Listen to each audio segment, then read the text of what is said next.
পাকে যদি সন্তান মারা যায়, পাড়াপড়শি না জানিতে আগে জানে মায়।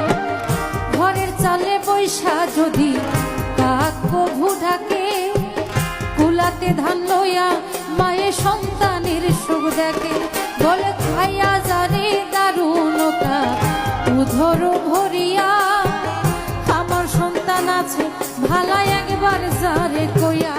ওই লজ্জাবতী গাছটা যেমন ছুঁইতে গেলে মরে, মায়ের কলিজা তেমন ছোট ছোট করে। মাছে চিনে গহীন পানি, পাখি চিনে ডাক, মায় জানে সন্তানের বেদন যার উদর